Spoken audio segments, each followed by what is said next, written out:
G'day. Are you looking for van life layout ideas? Well, I'm going to show you 5 layouts that we toyed with when we were planning the build of this van. I'll show you the one that we built, as well as 4 others that we considered. I'll talk about the strengths and weaknesses of those layouts and why we chose what we chose and why you might choose something different. So let's head inside and take a look.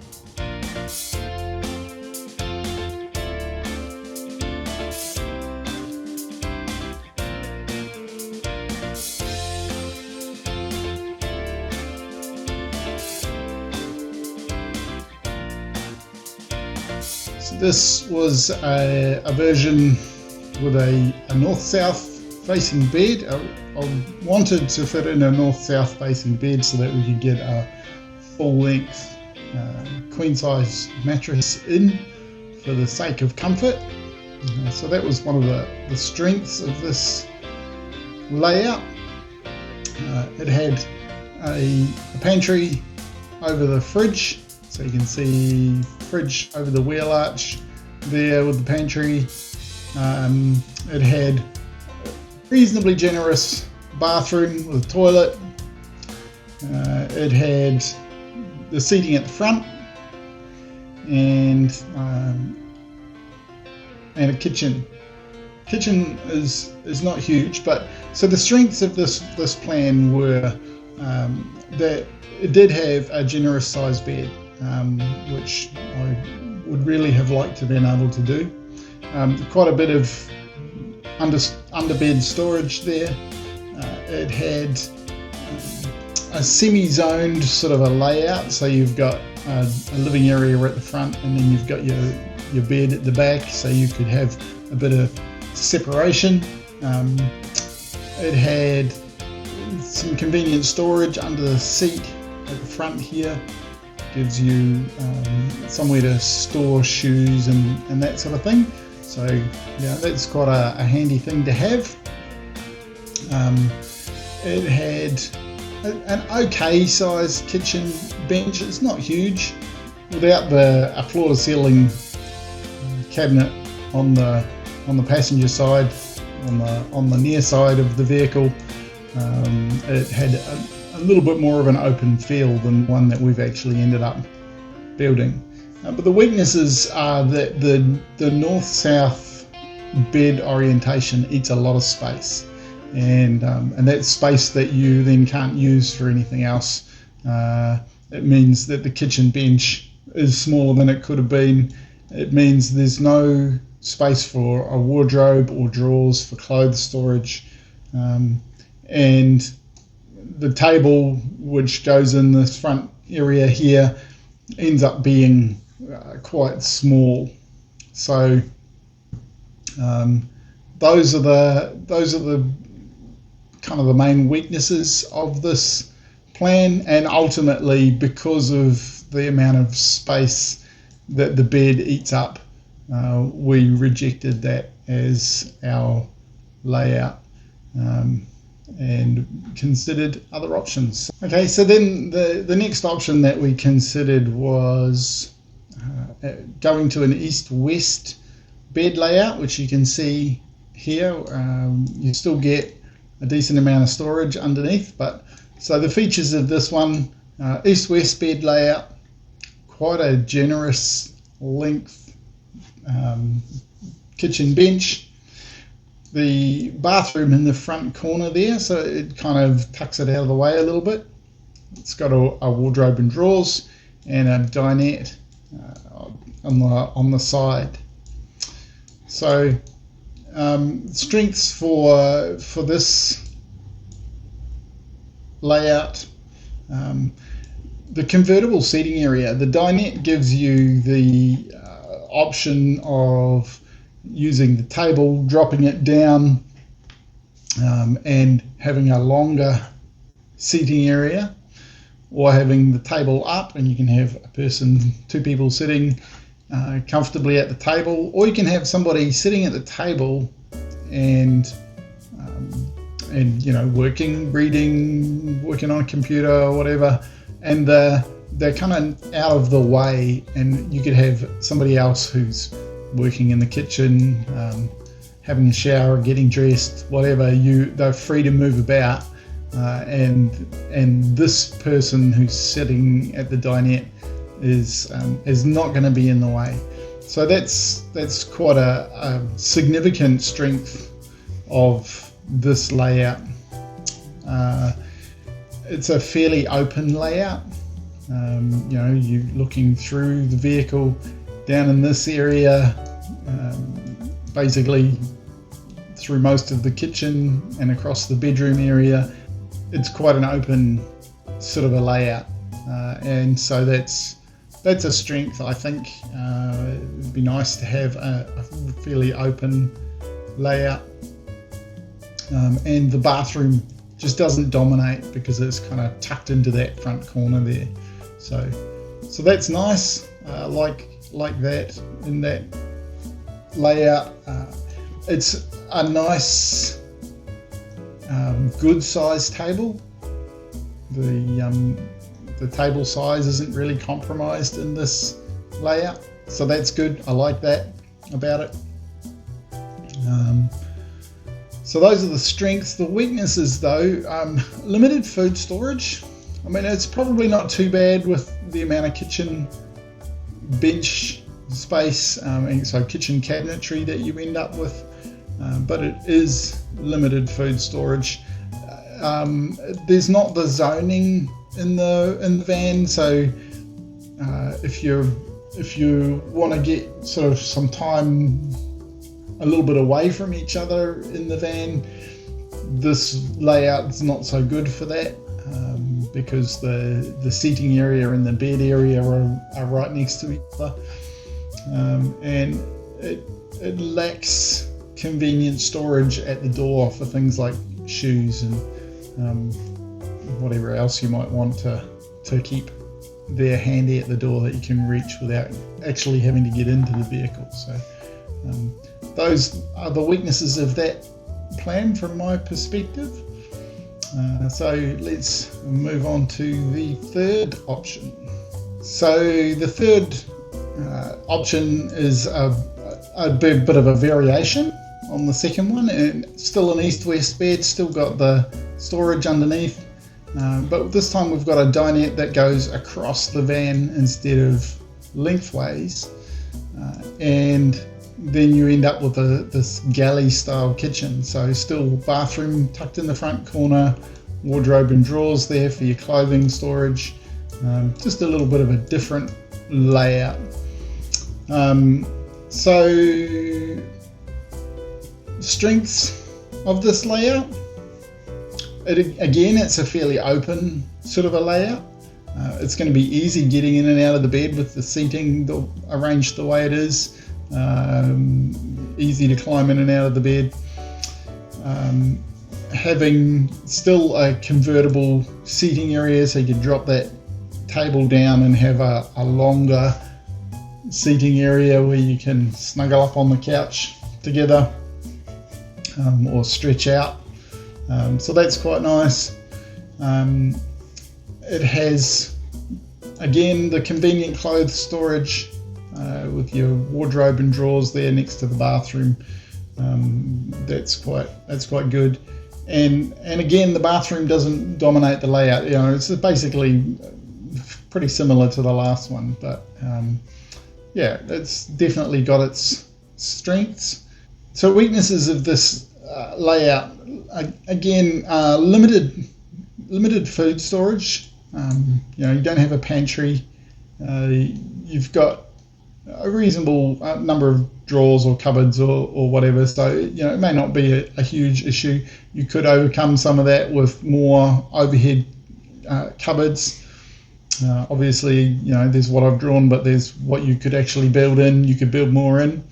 The bed access with the table up is a little bit of a compromise, because the table would make getting through those gaps between the bench top and the seat a bit tricky. So that's a weakness of this layout. And And again, the doorway area is kind of underutilized. You don't have that storage at the door that would be quite handy to have. So those are the weaknesses of that layout from my perspective. Again, another interesting and potentially a good layout, but not the one that we chose. So on to the fourth layout. So the fourth layout is with a front kitchen. So you can see the kitchen wraps around the front corner of the van, bathroom toward the center again, and wardrobe and drawers, east-west bed still, and a dinette seating area over on the near side, the passenger side of the vehicle. So plenty of storage under the bed again, a common theme. That was something that was important to us, which is why it features in all of these designs. So the strengths of the front kitchen. You do get a generous sized kitchen bench top. There's no two ways about that. That is quite good. And you get your flexible seating dining again of that dinette arrangement. Still a good sized bathroom and plenty of clothes storage. Nice and convenient clothes storage. And there is the potential for good storage in that front dinette seat, accessible from the door. But weaknesses of this layout, the most significant thing for me is the corner kitchen means that corner cabinet becomes quite difficult to access. In a van, everything's kind of tight and pokey anyway, and then you make that cabinet hard to get into. It's going to be a compromise. Another significant compromise is it is potentially a tight plan through the middle there. Having these seats wide enough to be comfortable and then have a bathroom wide enough means that you're going to have a tight corridor space. So that is definitely a weakness in this plan. And access through the bulkhead will be a bit awkward too, because you can basically, if you're going to have a door there to climb through into the cab, which was another of the things that was important for us in our planning, that's going to be awkward climbing over the bench and over the seats to get into the cab area. So a downside, perhaps not so big of a deal if you're younger person and more nimble, but as we age and it gets more awkward, that seemed like a bit of a compromise. I did consider building it with a fold down bench and a one cabinet kind of not there to give you walk-through access. That could be a good achievable thing, and that would potentially solve that problem with access into that corner cabinet, but at the expense of losing an entire cabinet space. So, you know, swings and roundabouts. Everything's compromises in van design.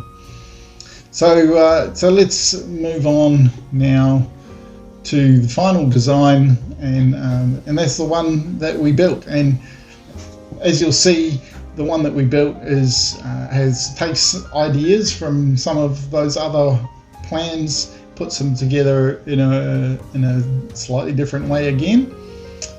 Okay, so here's the van that we actually ended up building. As you can see, you've got your front corner seating area.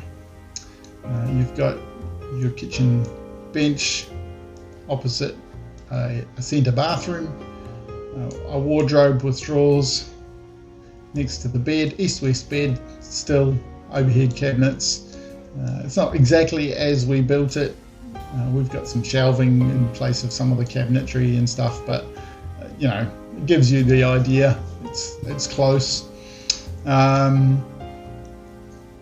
We've got the pantry over the fridge over the wheel arch, and storage at the front there, and climb through access into the cab. So the strengths of this van design, one of the main reasons we chose this design was for the zoned living, having the ability to have a seating area at the front and then another area at the back where if you want to get some time where you're not on top of each other, you've got that as an option. All of these vans we've designed with the idea of we're a couple and we're going to do life in this thing together, and we need to be able to do life on a ongoing basis in the van. So that was one of the considerations that we had. So another strength, again, we've touched on in other designs, is the wardrobe and the drawers, having convenient, easy access to clothing storage, and the pantry above the kitchen, above the fridge, plenty of food storage. That's another great feature of this design from my perspective. We like that there's plenty of storage under the bed. That's really important for us, and the storage at the door that I've already mentioned, and the kitchen bench is a good size. It's not huge. Some of the other designs would have achieved more kitchen bench space, but it's not bad. It's an okay size, and we've got a fold up extension to the bench at the doorway there, so when we want a bit of extra storage, a bit of extra bench space, that's easy to achieve just by folding up the lift up portion of the bench, which it's great, particularly when we're doing dishes and that sort of thing. Sometimes when we're preparing meals, it's quite handy to have that. I guess we need to move on to the weaknesses of the design. It's not without its weaknesses. So probably the first weakness, and the one that we get the most comments on, is that narrow space between the bathroom and the kitchen. It can be a bit tight at times. We mocked it up before we built it and decided, yes, we can live with that.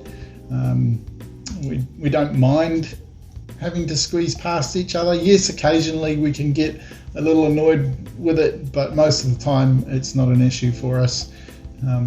It does close up the van, this layout, having the cabinets floor to ceiling for the kitchen and pantry, the fridge and pantry, and the wardrobe and drawers. It does kind of close up the layout a bit, make it feel a bit tight.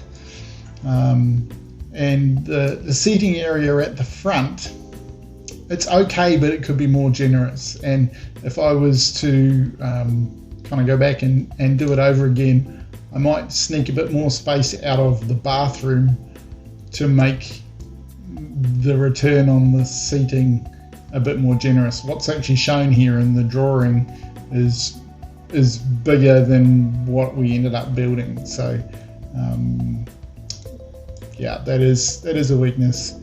The east-west bed configuration can feel a bit cramped. I'm 1.80 m tall, or 5'11" if you want to use those measurements, and the wall to wall is 1.90 m, so it is tight, and at times I wish it was a bit bigger.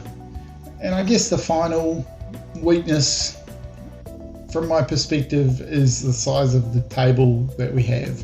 It's not shown in the drawing here, but we've got a table on a lagoon style leg that goes in this front corner here, and it's not huge by any means. It would be nice to have a bigger table, but if it were any bigger, In fact, I've cut it down a bit from the size I originally made it. If it were bigger, it then becomes cumbersome and a problem in the space to navigate. So yeah, it would be nice to have a slightly bigger table. Having said that, we almost never use it. It's stored in the over cab cupboard at the front, and it seldom ever comes out. So now that I've cut it down, I only cut it down fairly recently. It'll be interesting to see if we use it more. So yeah. Well, thanks for sticking around. Hope you enjoyed the video. Maybe you got some inspiration, some ideas for your own build. Let us know in the comments. What did you like? What did you not like? What ideas did it spark for you? It's there's so many options for laying out a van, and this video really has only covered the things that we considered, the layouts that we considered. So there's lots of other ways of doing it that we didn't consider because it didn't meet our needs. So anyway, hope you enjoyed it. Give us a thumbs up if you did. Give us a thumbs down if you didn't. Consider subscribing, that'd be cool. And let us know what you thought in the comments. As always, be kind. See you later.